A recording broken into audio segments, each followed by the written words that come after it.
This is Michael, host of the political podcast, Cuckoo for Politics. I am so passionate about politics, hence the name Cuckoo for Politics, and I hope you are too. Thanks for joining. This is a podcast discussion on political perspectives on various issues that matter with citizens of the world. So I do ask that you grab your favorite libations, whether it be coffee, tea, water, juice, beer, wine, or a spirit or two, and let's get ready for some lively conversation and let's learn something together. What's up, good people? Let me ask you a question. The subject of immigration, when that comes up, it can be framed in so many different ways depending on the media outlet you listen or watch the news. It can be framed in a way to stroke fear, division, the fear of others, that foreign aliens are coming into our country and our government must do something. Now, conversely, there are other platforms that will take a more of a humanitarian approach to say that these individuals should not be blamed for the circumstances they find themselves as a result of global crises, but that we as members of the global community should be able to respond and do something. In this episode, I'm going to talk with Ms. Kayra Martinez. She's the founder of Love Without Borders for Refugees in Need. We're going to talk about immigration, but we're also going to talk about the deep personal struggles that are often overlooked in mainstream media. Now, her organization supports refugees arriving in Greece, and it all started back in 2015 after her witnessing the dire conditions that refugees found themselves in Greece and in Germany as a result of the Syrian conflict. She felt compelled to do something. Now, a little bit about her background. She is an educator in Pennsylvania and a flight attendant for a U.S. major carrier.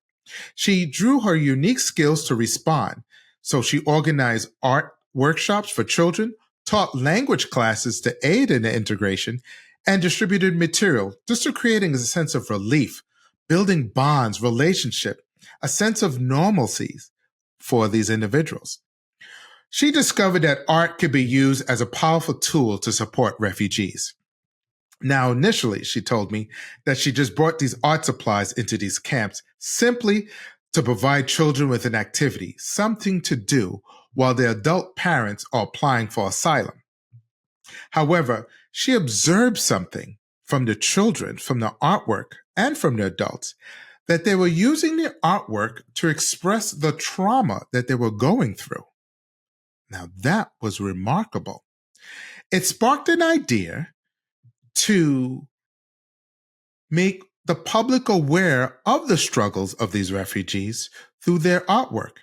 So she was able to facilitate 167 art exhibits across 4 continents, supporting more than 1,000 refugees. These shows have generated significant revenue, and all the revenue or the sale of the artwork went directly back to these artists.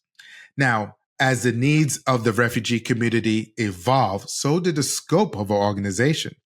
She began to include securing housing for at-risk individuals and their families. Ms. Martinez is a devoted humanitarian, committed to offering aid and amplifying voices of asylum seekers. Now, through her organization, she provides not only creative outlets, but also essentials like food vouchers and basic supplies. She uses her platform to raise global awareness about the refugee crisis and the human impact. It's an honor to welcome her to the show to explore the immigration issue from a perspective rarely highlighted in mainstream coverage. We're going to talk about what happens behind the border and what people don't know. Ladies and gentlemen, welcome to another episode of Cuckoo for Politics. Let's dive into some thoughtful, engaging conversation, and let's learn something together. What's up, good people? Michael here, once again, hosting another vibrant conversation on the Cuckoo for Politics podcast. Today, we're going to be talking about immigration.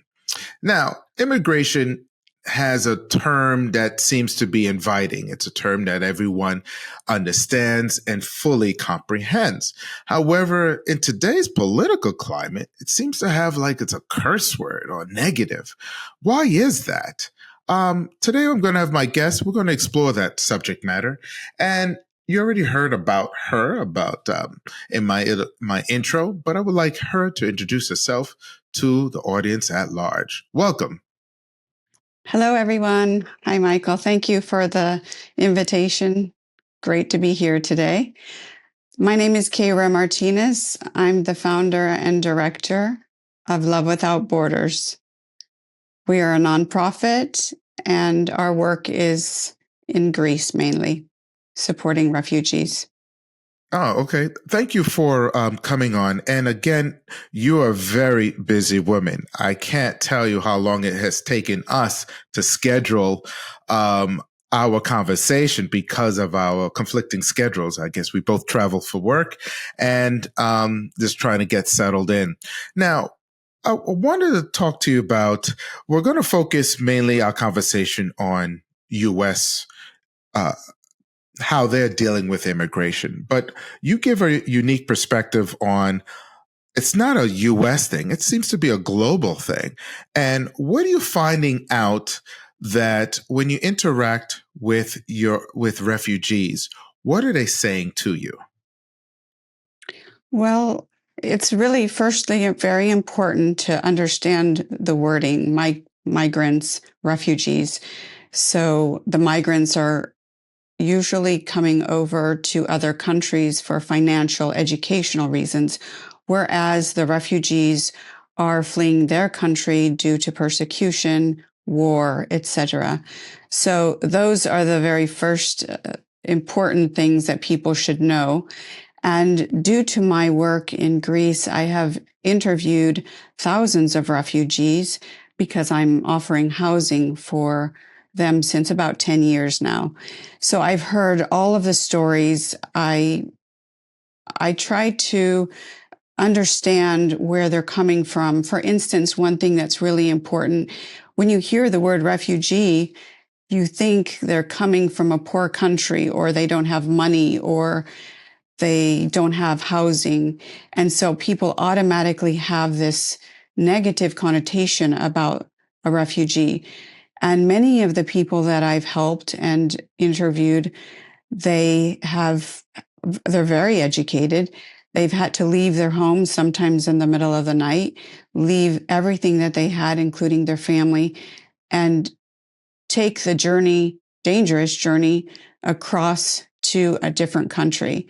And that's where they're claiming asylum. So you can understand that when people see on the news that they have phones, smartphones, it's one thing that they've always questioned about.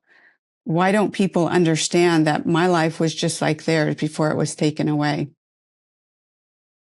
And that's a good point, because there is a perception that people who are fleeing are poor.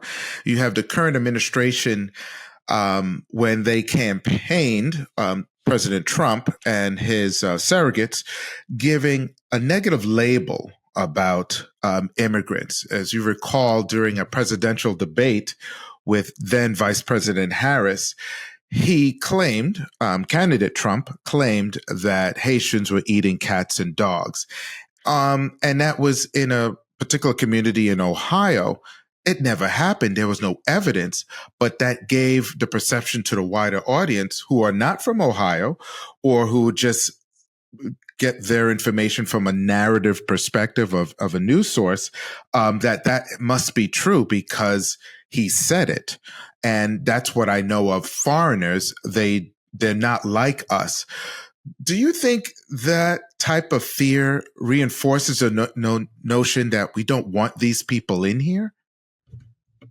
Absolutely. And I think that's why it's very important that we really are sensitive about what we watch, what we read, what we believe, because there's so much information out there right now. And I would say only half of it or less is true. And that's why actually meeting the people, I would really be interested to how many of your listeners have actually met somebody from these countries, sat down with them and talked with them, because their views would completely change.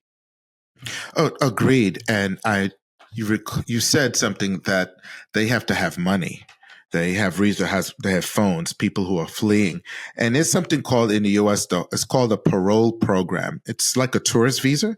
If someone is interested in coming to America, they have to show they have money or being sponsored, and they come in with that because most of these individuals tend to have resources. The only reason why they're fleeing is either because of what you said earlier, either persecution, environmental issues going on at home, or unstable countries such as, let's say, Haiti, Nicaragua, Venezuela. We can name those countries, and even the State Department recognizes that.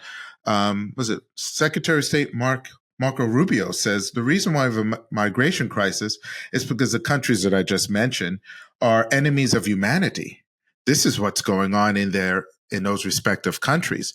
And it's unfortunate that people, if you ask these individuals, like you said, if you have time to talk to them, I was watching a 60 Minutes interview, and individuals who are fleeing their home countries really don't want to leave. They'd rather be in their home country. They were interviewing people not only from Central America, but even Europe, Ukraine, Russia. They don't wish to leave, but they have to based on political situations.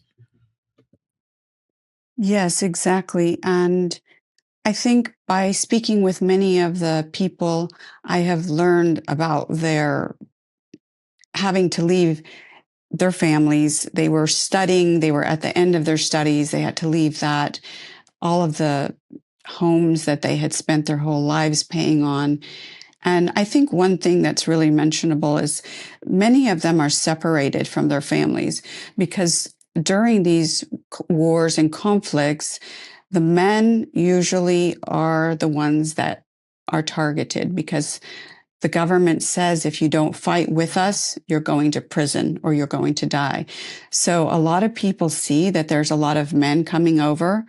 This is the reason. It's not because they're, just coming over without their families. They're leaving specifically to ask for family reunification, get their asylum case confirmed, and then bring their wives and their children over in a safe way. But many times, as you know, those asylum cases can last many years.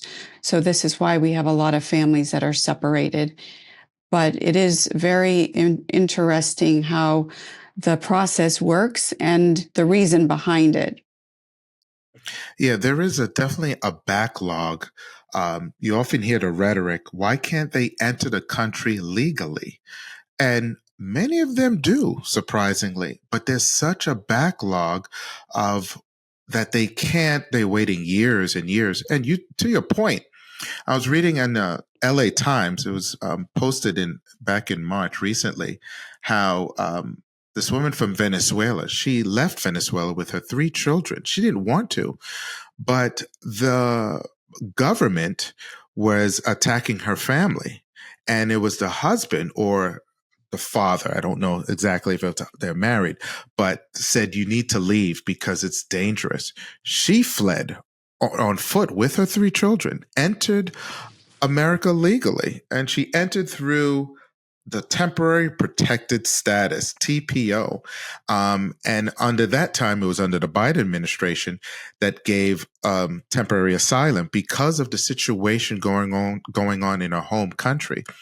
Now she has a work permit. She's been working in Los Angeles for quite some time. She's paying taxes.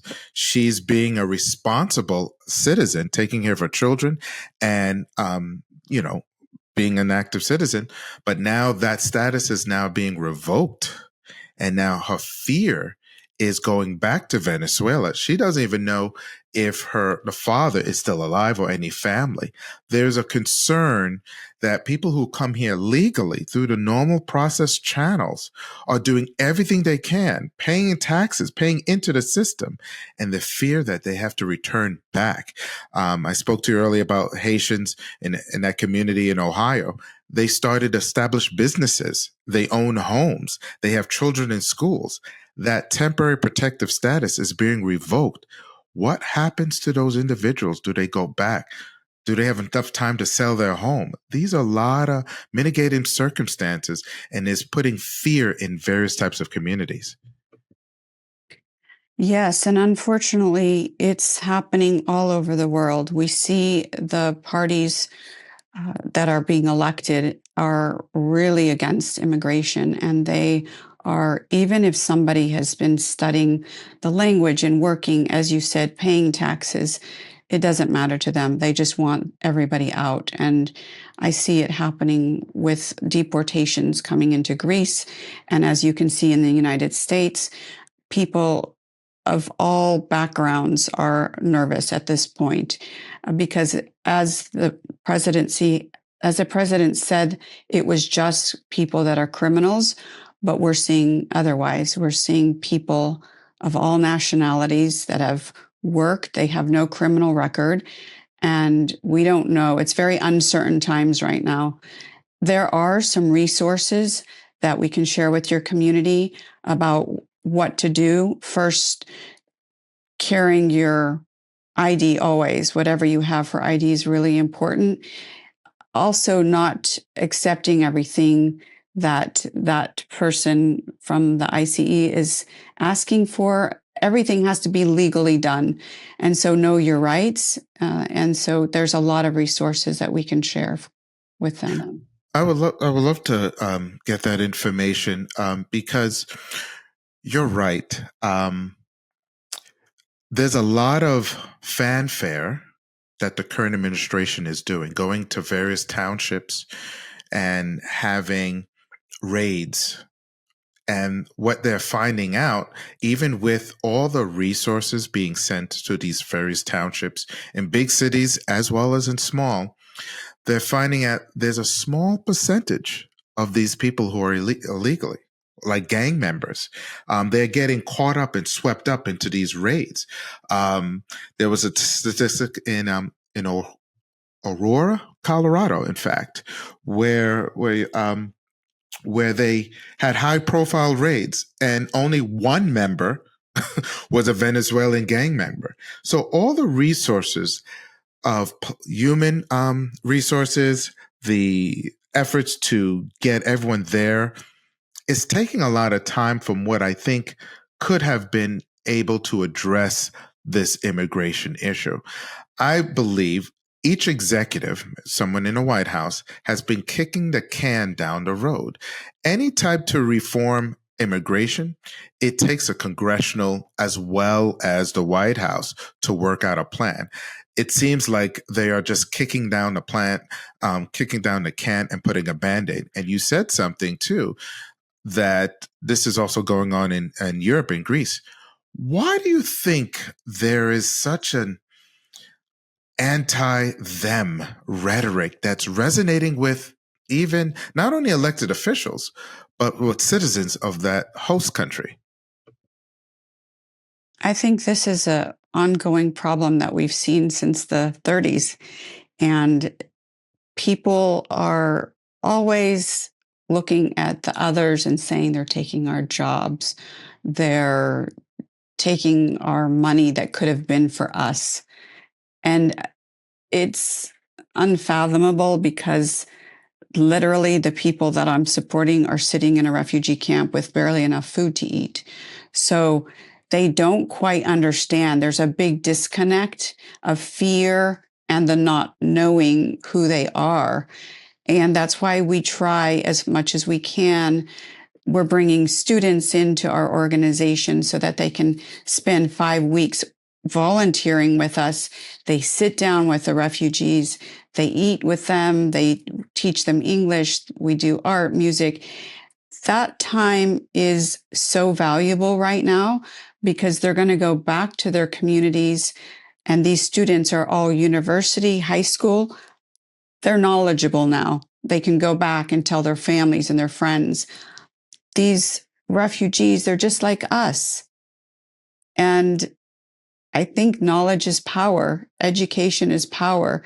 And right now, I think that many people in the United States, all over the world, they don't have the knowledge about the other community that's coming in and why they're coming in. One would think I guess it's easy to, um, there are people who are racist, just to be blunt, and they don't want others to come in, and that's historical. So that's not a new phenomenon. You said there's an educational piece, and it seems like, I feel like, as a country, as a society, we gain from learning from other people, their culture, and I think there's also, I would say, a brain drain, because people who come here on student visas, they come, they learn, and they take that information back to their home country, either build a business, educate others, and society benefits from that. But with this ongoing, there are countries that are issuing warnings: do not come to the United States. Do not go to Europe because of certain immigration policies that are being implemented or enforced. Um, that is resonating, that now society will become somewhat stagnant. This will take time, but there's fear in that. When you encounter children when in these refugee camps, there is, and adults too, is there a psychological dilemma, post traumatic, that they're going through at this time, because they're fleeing their home country and they're being subject to harassment per se and not knowing where they're going to be? Yes, I can't even imagine living 2 days in a refugee camp, and some of them have been there for years. There's all sorts of issues. The students or the children, some of them don't go to school, so they're missing out on their education. There's not a lot of medical support for them. I mean, our organization has had to take over many medical cases that were severe because there was no money to support them. And the other thing is that what they saw along the way, either in their home countries or fleeing to get to where they are now in the refugee camps in Greece, that has all caused trauma. The reason why I started this art project was for the children to heal. When I can give them canvas, acrylic, and paintbrushes and let them paint, that is healing. It took me 10 years, to get to this point, but we've helped thousands of people. And unfortunately, there's just not the organization or resources to help them individually because there's so many people right now. But yes, I mean, I can't say all, but the people that I encounter, many have the trauma from the war or from what they're living in, the conditions that they're living in now. And how do we address this? This is bigger than me. And, this is why when I started volunteering in Greece, I asked myself, how can I help these people? There were 4,000 people in a refugee camp when I first started to work. But I just took things slowly, and I helped one person at a time.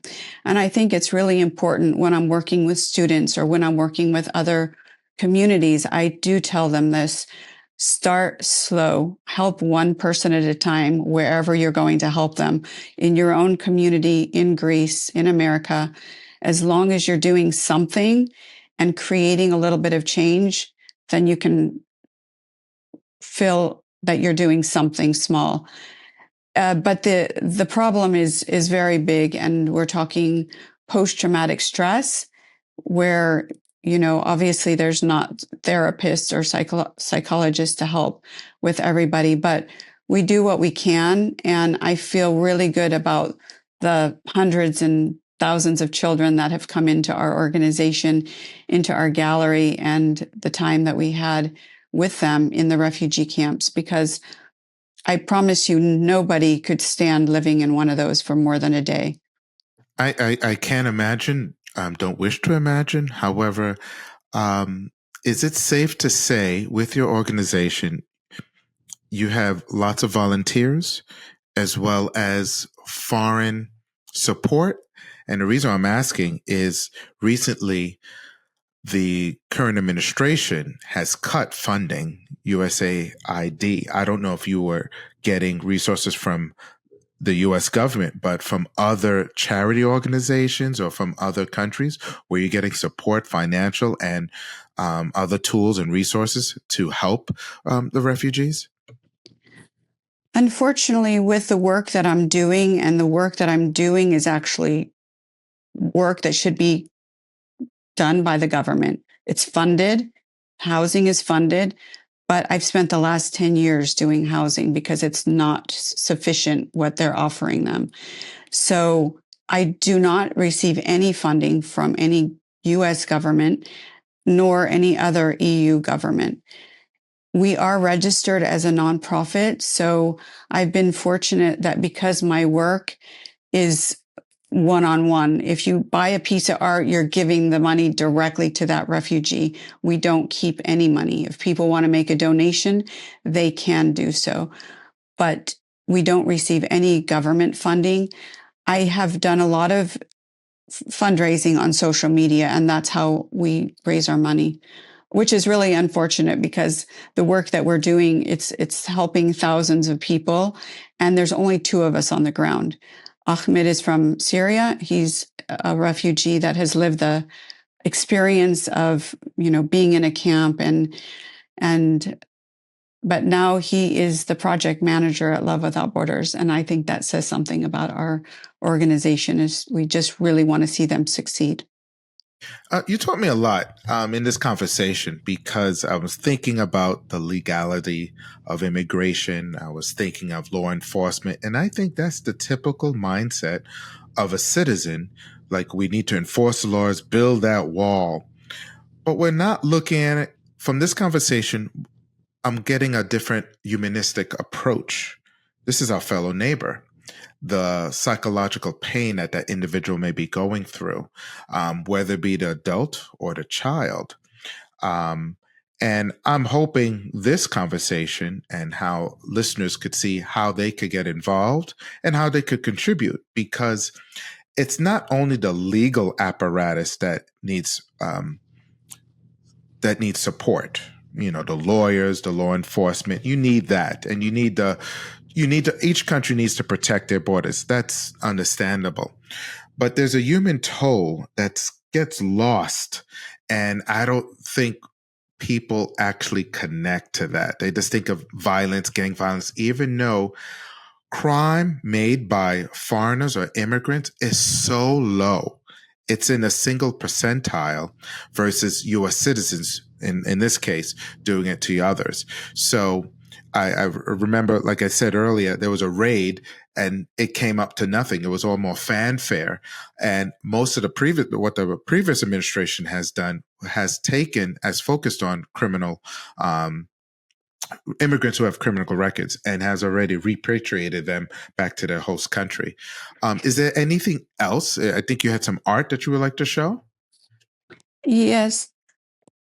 This is a piece that was made by a 4-year-old girl from Afghanistan. And their family came into my office last month.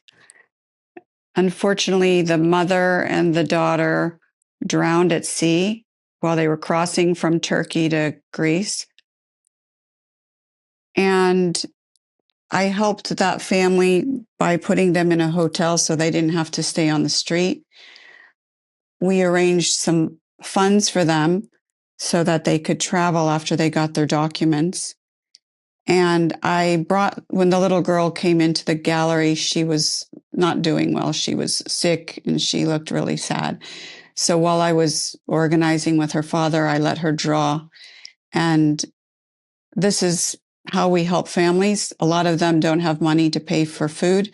We bring them into the gallery, let them paint, and we pay them the same day so that they can at least have money. It gives them some empowerment and a little bit of independence. And so, this was a really sad story that, unfortunately, a lot of people don't know that people are drowning every month in Greece on the Aegean. There's illegal pushbacks. And so I would just ask that people gain a little bit of knowledge, research a little bit about what's going on over there, as well as here in the US, so that you have some knowledge about what's going on, and then maybe you can help. There's many ways to help, and we're really open to giving people ideas to get involved. Well, thank you for your time, and I'm hoping I'll definitely include in my closing as far as how people could get involved, as well as probably reach out to you if that's okay, because I'm sure people after listening or watching this episode, they may want to take a different perspective of like, I need to get involved or see what I can do. Because again, if this is a nation of not only laws, but of people of faith, then we'd also need to reach out to our fellow human being to show some compassion, because it's not easy. There are people, as we know, who don't wish to leave, but they have to based on the political or economic conditions there at home. So I want to thank you, Ms. Martinez, for joining Cuckoo for Politics. And ladies and gentlemen, stay tuned for my closing thoughts. Thanks for having me. Cuckoo for Politics is available on most popular podcast platforms, such as Apple, Spotify, and the Cuckoo for Politics YouTube channel. Hit the like button and subscribe so you won't miss an episode. Past episodes can be found on the website, cuckooforpolitics.com. I will add links to those platforms and to my social media accounts, like on Facebook and Instagram, in the show notes below. Feel free to comment on either of those platforms, as I welcome all feedback. Appreciate your support. Take care. Immigration is not solely a dilemma faced by America. It remains a complex and pressing issue across the globe. The topic is multifaceted, shaped by diverse perspectives, rooted in personal experiences, and varying levels of understanding. Some argue that the large influx of migrants can place a significant strain on local resources, healthcare, education, and housing. Others point to the impact on the labor market, including wage suppression and the potential for exploitation. Cultural integration also presents challenges, from language barriers to misunderstandings rooted in different customs and in values. While these concerns are not without merit, there's another side of the conversation, the humanitarian perspective. Many individuals are not migrating by choice, but out of survival, driven by political unrest, violence, and economic instability. These stories are often lost in policy debates despite the human cost. In Season 1, Episode 5, titled Coming to America, the Controversial Issue of Immigration, I explored these themes in depth with a guest whose Haitian family left the Duvalier dictatorship in search of safety and a better way of life. We discussed the emotional and cultural toll of leaving one's homeland and starting all over again in a new country. Like many others, their journey reflected the sacrifices immigrants make in pursuit of opportunity in a nation long regarded as a beacon of hope and refuge. Give me your tired, your poor, your huddled masses yearning to breathe free, the wretched refuse of your teeming shore. Send these, the homeless, tempest-tossed to me. I lift my lamp beside the golden door. These iconic lines are inscribed on a bronze plaque within the pedestal of the Statue of Liberty. Lady Liberty serves as a powerful symbol for the United States as a beacon of freedom and opportunity for those fleeing hardships. The decision to leave one's home is never simple. It is often born from a complex web of reasons: economic struggles, political persecution, environmental disasters, or the desire to reunite with one's family. America is not alone in facing the challenges facing by mass migration. Around the world, geopolitical crises are forcing people to flee. The war in Ukraine, the Israeli-Gaza conflict, the unrest in Lebanon, Syria, Sudan, Somalia, Haiti, Mali, Myanmar. The list is endless, and the suffering is deep. There's no single solution, and there's no simple fix to stem the flow of displaced people seeking safety and a better way of life. Until governments around the world commit to real, sustainable solutions, the humanitarian crisis will persist indefinitely. Love Without Borders for Refugees in Need is expanding. The organization is going forward under the dedicated leadership of my guest. She remains committed to the refugee crisis. The organization recently purchased a community center, which serves as a shared space for workshops, language classes, student volunteering programs, music events, tours. It has collaborated with 50 schools and organizations in order to launch educational initiatives to engage students eager to learn about the refugee crisis and how they could contribute. To learn more about this organization, I'm going to put a link into this transcripts so you could follow up in order to donate, explore the history, and probably follow up with Kayra. Again, subscribe to this podcast and like the like button. Again, this is Michael, host of the political podcast Cooking for Politics. Thank you for listening. Until the next episode, stay blessed.